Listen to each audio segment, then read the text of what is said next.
এবারের পবিত্র ঈদুল আজহায় কারাগারে ঈদ উদযাপন করেছেন ক্ষমতাচ্যুত আওয়ামী লীগের 161 জন ভিআইপি এমপি মন্ত্রীরা।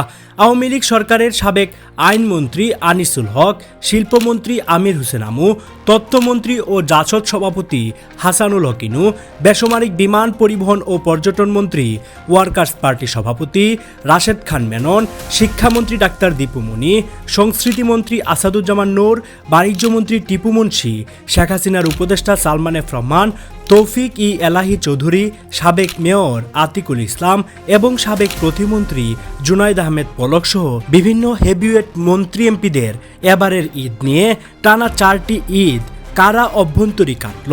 ক্ষমতায় থাকা অবস্থায় ঈদ এলে নেতাকর্মীদের বহর নিয়ে ঈদগাহে নামাজ আদায়, তৎকালীন প্রধানমন্ত্রীর সঙ্গে সাক্ষাৎ সহ গণভবনে থাকত মন্ত্রী এমপিদের রাজসিক এক মিলন মেলা।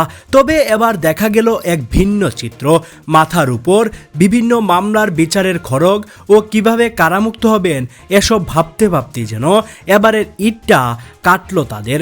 ঈদুল আজহার দিনে এসব ভিআইপি বন্দীদের জন্য পায়েস, পোলাও, মুরগির রোস্ট, রুই মাছ, গরুর মাংস সহ নানা পদের বিশেষ খাবারের আয়োজন করে কারা কর্তৃপক্ষ। তবে এত সব সুস্বাদু খাবারের আয়োজন তাদের মনে স্বস্তি আনতে পারেনি। এবারের ঈদেও স্ত্রীর সঙ্গে মন্ত্রী পলকের, মেয়ের সঙ্গে মেয়র আতিকের, ছেলেসহ পরিবারের অনেকের সঙ্গে সাবেক প্রধানমন্ত্রীর উপদেষ্টা সালমান এফ রহমানের দেখা না হওয়ার দুঃখ সইতে হয়েছে।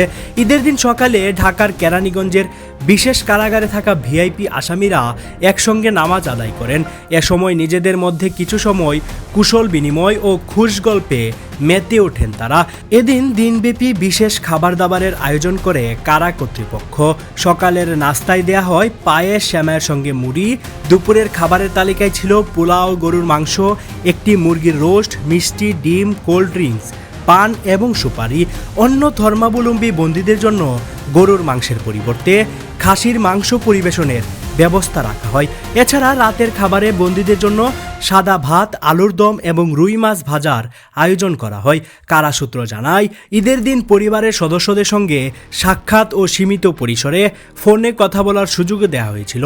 তবে নিরাপত্তার স্বার্থে আগেই অনুমোদিত নম্বর জমা দিতে হয়েছে ভিআইপি বন্দীদের। রাজনীতির মঞ্চে ক্ষমতা ও প্রভাব চিরস্থায়ী নয়।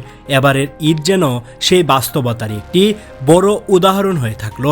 যারা একসময় রাষ্ট্র ক্ষমতার কেন্দ্রবিন্দুতে ছিলেন, আজ তাদের অনেকেই কারাগারের সীমাবদ্ধ জীবনে ঈদ উদযাপন করছেন। সময়ের পরিবর্তন কত দ্রুত মানুষের অবস্থান বদলে দিতে পারে, এবারের এই ঈদ যেন তারই এক গভীর বার্তা বহন করছে।